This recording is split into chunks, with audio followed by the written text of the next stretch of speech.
Now, anytime you save an object in S3 bucket, the default type of S3 bucket that it goes to is called S3, and you'll find it under, all right, action,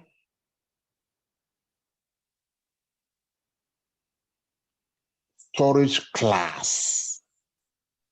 Under storage class, there are different classes. We have standard, we have intelligent tiering, we have standard intelligent, standard IA, infrequently accessed, one zone infrequently accessed. We have Glacier, we have deep Glacier, and then we have reduced redundancy. What's the meaning of all of this? What do they mean? When whatever you are storing in your S3 bucket, when the object is frequently accessed, in fact, you cannot even determine interval. It's so like you do online transaction, for example. So that is frequently accessed.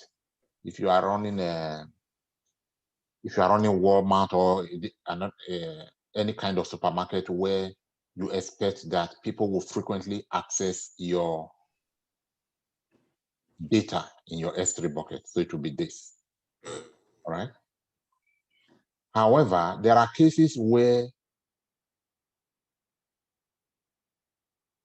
you need to store data, but that kind of data may not be frequently accessed. Again, the example of a university storing records of students, especially students that have completed their courses and have graduated. That kind of record would be infrequently, very infrequently accessed. So that would not fall under standard. All right, that would be infrequently accessed. Maybe standard infrequently accessed, maybe another kind of infrequently accessed, but the bottom line is it's far less frequently accessed than an online transaction database, for example. All right. So there are cases, they will paint scenarios, different scenarios for you and say, what kind of S3 should I deploy what type for this particular scenario? So if the scenario is such that, well, this is a live transaction and I need to be online permanently because people are doing businesses, accessing my sales website from different parts of the world, then that scenario would be that you want to use frequently accessed kind of storage for the data that is accessed. Intelligent tiering would be, well, I am not sure whether it's actually frequently accessed or infrequently accessed. I want to leave the decision to the artificial intelligence of the machine to help me determine the best type and deploy it. In fact, whatever is best today may not be best in another 6 months. So even if it was standard S3 right now, and in the next three months, in the next 1 year, it is no longer frequently accessed, then I need the system to automatically move it from standard to standard IA. And what's the use? Why do you need to move from standard to standard IA? Because the cost is different. It is much more expensive when you run standard frequently accessed record than when you run infrequently accessed record. All right. And then if you want to leave the decision to the machine to make for you, you now choose intelligent tiering. All right. The pricing retrieval fee. The price is not here, but maybe we'll see the price, you see that it's cheaper. So in terms of cost optimization, even though your application is working fine with standard S3, you may be costing your company some additional production, you may be increasing production costs for your company if what should normally work under standard IA, you are making it to work under standard. You can save 1/3 of that money or 2/3 of that money. All right, so exam questions will be around what should I use for this scenario? So now you know that there is standard, which is the normal one, and then you know that what may be standard today might become infrequently accessed 3 months after. If a piece of news is really hot and everybody around the world, hey, what's happening there? Oh, then that kind of website is frequently accessed. So you want to put it here. You want to say, just like we are doing now, we selected it now. If we say, okay, now, it means frequently accessed. If I have a website and the whole of Nigeria is looking at that website, oh, this is what's going on. In another 3 weeks, for example, that website may not be that hot. That topic may not be trending anymore. So I may either come to manually move it. It's not as if it did not work. It's just that I'll be spending more money for the same solution that I should spend less money for. Instead, I come here to manually move that type of storage from S3 standard to S3 standard IA, or from the beginning, I just do intelligent tiering to determine for me, help me move it from here to here. When it feels, usually after 30 days, that, oh, this is no longer frequently accessed, it's not infrequently accessed, to move it there and save me money. All right, so those are those 3. Then one zone, even though it is frequently or infrequently accessed here, the availability zones, they are replicated. I mean, by default, that's just the way cloud does things. By default, into at least 3 availability zones. So it's not your problem. In fact, the reliability of your S3, according to Amazon, is 9. Durability. Durability and closely related to reliability, actually, but durability 9.119, 9.9999999. So it's almost as good as, because if something happens to one S3, it is whatever you have in that S3 is replicated in another S3 in another availability zone. So it's not your problem. You don't even know about this, but just be rest assured that anytime you want whatever you save, you will get it. However, there is this case of one zone infrequently accessed where whatever you save is not replicated in other availability zones. It's available in only on just a single availability zone. All right. So you want to use this for non-critical data. So if I lose it, there's no big deal. I have another copy somewhere, so I can always come. But I really am interested. I'm much more interested in the cost saving than the reliability of the durability of the data there. All right. In that case, you will use this.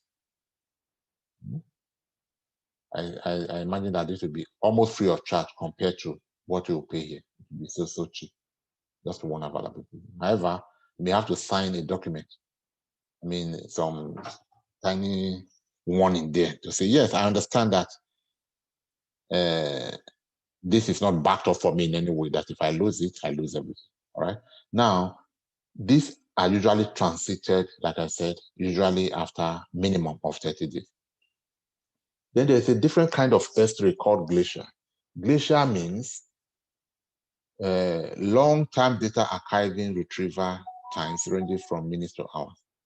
Data means it's not just infrequently accessed, it is hardly accessed. So infrequently accessed will be maybe once in 1 month, once in 2 months, once in 3 months, you just go there and check records. But hardly accessed means in a whole year, in 2 years, in 3 years, you may not even go to that record to check or to access anything. So that will be Glacier. That will be Glacier. What's the use putting something that you know, maybe record of pensioners, they are getting their, for whatever reason, or bank customers who maybe not completely dead or something, but for one reason or the other, you just feel that these people, this class of people, hardly come to the bank to make requests for this kind of information. So you just put them there. Once in a year, once in 2 years, very infrequently. All right, so you put them here. All right, Glacier is going to save you a lot of money. All right, so the ones that are frequently accessed there, but the ones that are hardly accessed here, the ones that are infrequently accessed here. All right, and then there are even more, another class of data that are, in fact, almost always never accessed.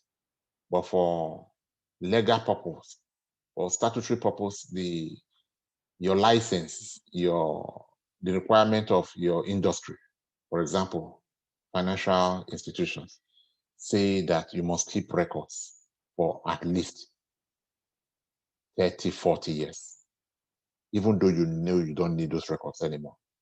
All right. Those will go into Glacier. All right. You go to those legal luminaries and people who have been in business for, in fact, maybe they even inherited businesses.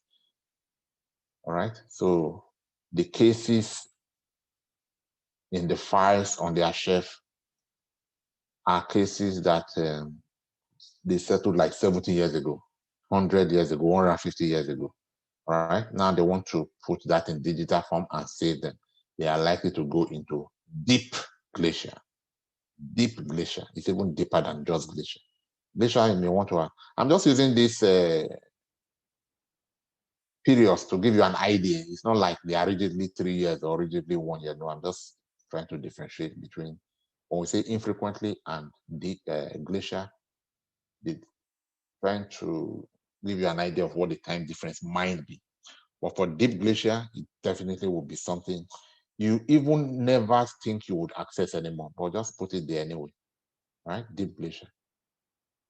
So because you keep it so deep at the bottom of the ocean, to get to it, to retrieve it, would be some kind of work. So normally you need to give Amazon up to 12 hours to say, that thing that I kept here, I want to retrieve it. It's not like standard that you can just click the URL and you get it.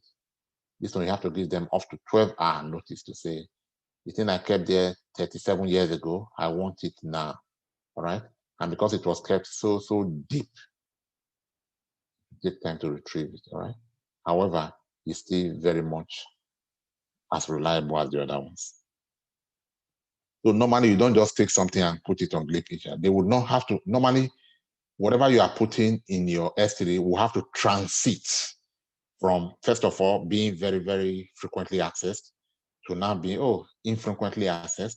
And then after a while, it is determined that it is hardly accessed, then it moves to Glacier.